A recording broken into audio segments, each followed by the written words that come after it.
prendido a la pantalla y ya tenemos a nuestro querido amigo José Cuello. Él nos va a contar un poquito sobre la historia de Manuel Alberti.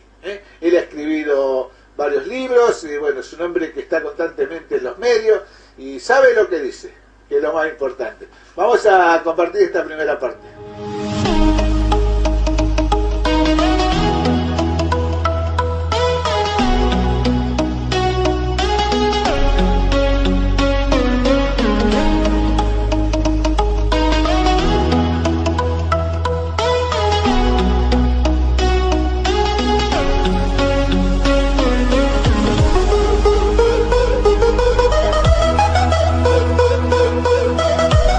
Bueno, Omar, primero muchas gracias por brindarme esta posibilidad, por convocarme, y vamos a hablar de mi pueblo, de mi querido Manuel Alberti, porque por ahí muchos no conocen Manuel Alberti, no saben la historia, ¿no?, de cada uno de los pueblos de Pilar, y bueno, Manuel Alberti es uno de ellos.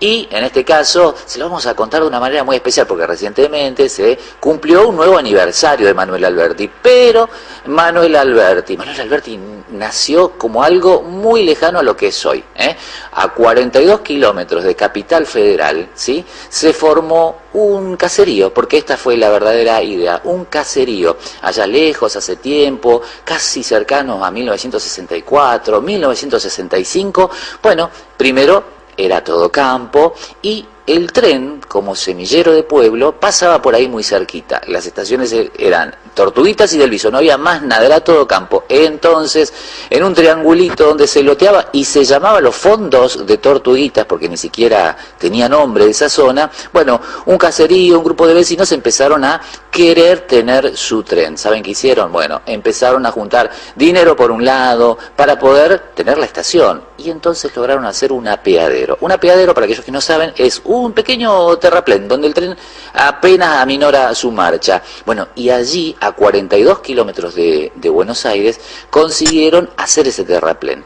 Conforme a esto, había un segundo eje fundacional que fue la obra Cardenal Ferrari. La obra Cardenal Ferrari fue la llegada de una monjita, primeramente a Tortuguitas, y caminó 2 kilómetros hacia adentro hasta llegar a donde estábamos hablando recién, de ese caserío, y dijo que había que evangelizar. Entonces, lo primero que hizo fue pedir una tapera, como una especie de ranchito para los caballos, en una estancia, en este caso de la estancia Los Estrada, y en ese ranchito dio catecismo, venía una partera, es decir, hubo dos ejes fundacionales. Por un lado, la llegada del tren, y volviendo al tren, esta gente justamente en kilómetro 42, en esta apeadero, hicieron fuerzas para que pudieran de alguna manera parar el tren. Y el 11 de julio, a las 11:35 de 1965, paró por primera vez el tren en ese apeadero. Entonces, bueno, es allí donde, en lo personal, puse esta fecha para que sea fundacional, porque, a ver, para buscar la fecha fundacional se tienen que haber hitos históricos, como por ejemplo la creación de una catedral, la llegada de un barco, y nosotros no teníamos nada porque vivimos muy lejos del río. Entonces el hito histórico más importante es la llegada del tren. Quiero aclarar algo.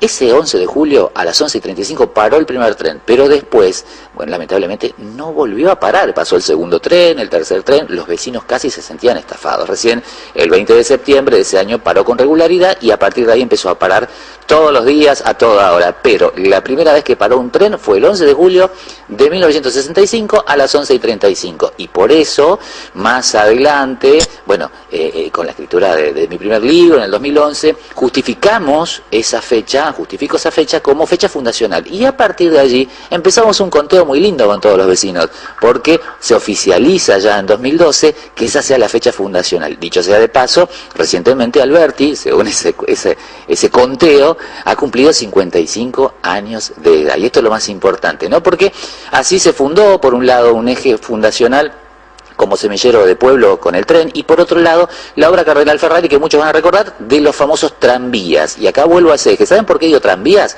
Porque la monjita no tenía dinero para construir. Entonces, ¿qué hizo? Había una ley que descartaba a los tranvías, porque ya venían los trolebuses, los ómnibus, como los conocemos hoy. Entonces había muchos desechos, y la monjita consiguió 5 tranvías, le sacó los buggies, que son las rueditas, le sacó los troles arriba, todo lo que era la parte eléctrica, y los depositaron allí, y esos 5 eran 2 aulas, una era como una especie de consultorio médico, una biblioteca y una pilchería. Y cuando digo pilchería es un lugar donde vendían ropa usada, revistas usadas, eran muchas cosas, hasta galletitas partidas, miren lo que les digo. Bueno, pero de todas maneras así nace la escuela número 2, en donde hoy está el Instituto María Madre Nuestra. Un poco más adelante, cuando ya se van conformando aulas y lugares, la escuela 2 se muda y queda el Instituto María Madre Nuestra con un jardincito y con toda la historia que ustedes ya van conociendo, porque ya nos estamos acercando un poquito a lo que es nuestro presente. Es decir, Manuel Alberti en un momento nació como kilómetro 42, al poco tiempo se le pone el nombre de Manuel Alberti porque eran épocas difíciles, ¿eh? En realidad trataron de tomar ese nombre porque era bastante neutro. Había la posibilidad de ponerle algún otro nombre como Almirante Brown, ¿sí? O otro nombre que esté relacionado con los militares, pero eligieron al sacerdote que, dicho sea de paso, era muy poco conocido. Bueno, el tiempo pasó y realmente hay que hablar también de que la fe católica estuvo muy presente, por eso la santa patrona de Manuel Alberti es Santa Rosa de Lima. Entonces, que nosotros la compartimos con Villarosa también, que es una historia muy linda. Todos recordarán la famosa tormenta de Santa Rosa, que cuando viene y estaba la ropa tendida había que sacar todo, porque realmente se llevaba puesto todo lo que había, y en esas zonas donde era mucho campo se notaba el viento y mucho. Por eso muchos recuerdan la tormenta de Santa Rosa de una manera muy particular, tierra por todos lados, pero eso es lo lindo de todas las historias. Y luego, de esa manera, bueno, Alberti comienza a crecer, y había una diferencia entre sus vecinos, del Viso y de Tortuguitas. ¿Y cuál era?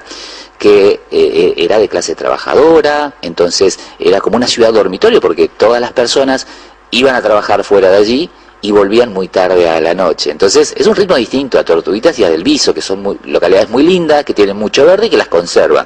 Sin embargo, Alberti empieza a evolucionar de una manera mucho más, a progresar más, porque la gente trabajadora compra lotecitos, viene desde el interior del país, y hay una cosa muy linda, que si algún día van a Alberti, y después de la pandemia obviamente, y pasan un día domingo, van a recorrer sus calles y van a escuchar mucha música, porque es un pueblo muy alegre, pero cada música identifica el lugar de donde viene, de qué provincia viene, es decir, una chamarrita por acá, un chamamé por allá, una zambita. Eso quiere decir que Manuel Alberti está compuesto también por mucha gente del interior, y eso también es algo muy lindo porque nos enriquece. Entonces, bueno, Manuel Alberti ahí está peleando en seguir adelante con su historia. Es muy lindo saber que nos podemos unir entre los pueblos para aprender, para poder sumar, y eso es lo lindo. Así que cuando tengan un tiempito, visiten Manuel Alberti porque está lleno de historia. Y sin duda hay muchísimas historias más para contar, pero Omar, si te parece, lo hacemos en otro momento. Segunda parte con nuestro querido amigo José, Así que muy interesante, nos estamos metiendo dentro de lo que es la vida de Manuel Alberti, su crecimiento, su nacimiento, sus vecinos, sus entidades. Así que bueno, es muy interesante. Seguimos, vamos a ver la segunda parte.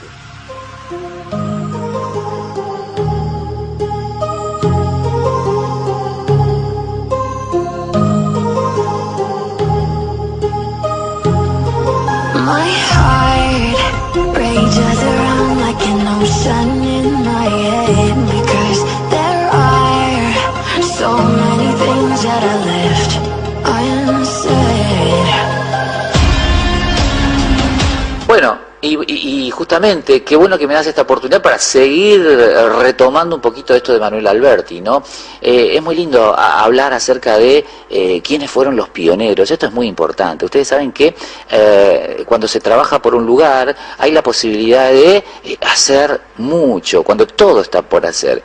Y quiero destacar algunas de las cosas que no había mencionado anteriormente y que ahora lo puedo hacer, es que cuando los vecinos se unen, realmente nada es imposible. Y esto fue algo muy importante, ¿no? Porque allá lejos y hace tiempo, como les conté, en esta manera de ir fundando esta localidad, creando este pueblito, bueno, estuvo muy presente la Sociedad de Fomento Doriñac.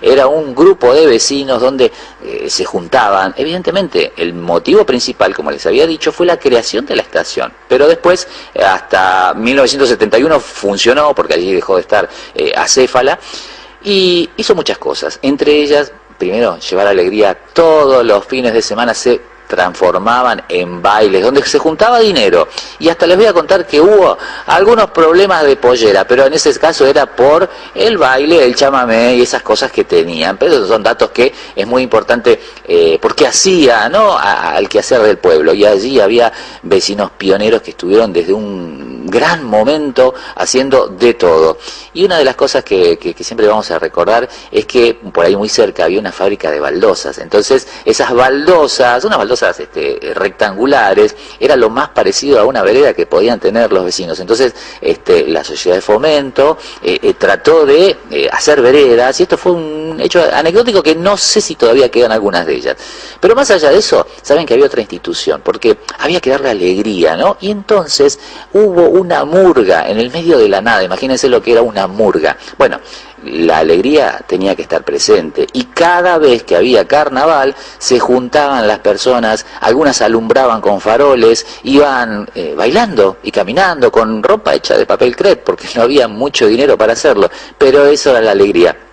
En aquel momento se pintaban con carbón la cara para simular ser mulatos, y lo más lindo era eso, que todos se divertían y mucho. Y bueno, desde allí empezaron a conformarse distintas instituciones que fueron haciendo que Alberti crezca. Conforme la población crecía, también la gente iba de alguna manera también apostando a esa localidad, y poco a poco fueron llegando las cosas, poco a poco se empezaron a ver menos espacios verdes y mucho más construcciones, y realmente muchos preguntan, a ver, ¿y por qué? ¿Quién fue Manuel Alberti? ¿Por qué se llama así? Bueno, yo les voy a contar. Manuel Alberti fue un sacerdote que, bueno, fue parte importantísima de la primera junta, de hecho fue uno de los vocales, fue congresal, y tuvo que ver con el nacimiento de nuestra nación. Pero atención, porque Manuel Alberti lamentablemente muere un año después de la gesta de mayo, es decir, en 1811. Un paro cardíaco, el sacerdote deja de existir. Lo que él había dicho, algo muy importante, quería que sus restos fueran llevados en el campo santo de la iglesia San Nicolás de Bari, donde él servía. Les voy a dar un detalle. La iglesia San Nicolás de Bari estaba, y vos, Omar, vas a saber, estaba en lo que hoy es Avenida 9 de Julio y Corrientes. Y todos dicen, pero ahí hay algo muy importante hoy. Sí, el obelisco. ¿Qué sucede? En 1936, con la llegada del progreso, el ensanche de la avenida, la construcción del obelisco demuelen esa iglesia donde estaban los restos de Manuel Alberti. Entonces crean una iglesia en la avenida Santa Fe, con el mismo nombre, que de hecho se conserva ahí. Pero bueno, ahí comienza un gran misterio. ¿Saben por qué? Nunca se entendió dónde están los restos de Manuel Alberti. Y es ahí donde les voy a contar un poquito de mí ahora. En el cuarto libro que escribo, el segundo sobre Manuel Alberti, que necesariamente era esto, contarles quién fue Manuel Alberti. Empiezo con una manera biográfica, pero de pronto cuando quiero sacar una foto a la tumba de Manuel Alberti para que le vayan a llevar una flor, no la encuentro por ningún lado. No estaba en la Recoleta, no estaba en la nueva iglesia, y comienza allí un misterio. De biográfico ese libro se transforma en investigación. ¿Saben qué terminé haciendo? Pedí al gobierno de la Ciudad de Buenos Aires que me permita excavar en el obelisco con la intención de saber si los restos de Manuel Alberti estaban allí. Bueno, aunque no lo crean, me dijeron que sí. Con una cuadrilla en el medio del obelisco, haciendo una excavación, yo no lo podía creer, porque de hecho es algo muy importante para esta localidad pilarense, descubrir dónde están los restos de la persona que le da nombre. Bueno, lamentablemente no encontramos nada. Esto quiere decir dos cosas. Primero, o que está en un osario común, sus huesos, sus restos, o que nunca los quitaron de ese camposanto. ¿Qué hice? Bueno, les voy a contar un secretito. Me traje tierra de ese lugar y realicé un monolito en la plaza de Manuel Alberti con forma de obelisco, que tiene un guiño a lo que esto representa, y adentro está la tierra del lugar de la tumba donde sabemos que estuvo Manuel Alberti. Nunca vamos a encontrar los restos, eso es un misterio nacional. Y lo que sí tenemos en Manuel Alberti ahora es el monolito que por lo menos contiene la tierra del lugar donde sabemos que sí estuvo. Es muy importante. Ustedes van a decir, pero ¿qué tiene que ver esto? Es un reencuentro con la historia. Entonces ahora, allá Manuel Alberti, este pueblo trabajador, luchador, y que tiene muchísimas cosas por delante, que tiene mucho por aprender y mucho por mirar para atrás, tiene un lugar donde de alguna manera recuperar su historia. Y esa es otra historia sin duda que en algún momento lo podemos seguir contando. Lo importante es esto, que es una localidad pilarense, este Pilar tan lindo que tenemos, Omar, que vayamos donde vayamos, hay historias para contar. Entonces, no solamente Manuel Alberti, sin duda, a través de tu programa, a través de tu gentileza, han descubierto muchísimos lugares y todo lo que queda todavía para seguir buscando, investigando y conociendo de nuestro Pilar. Así que, Omar, te agradezco muchísimo este gran espacio.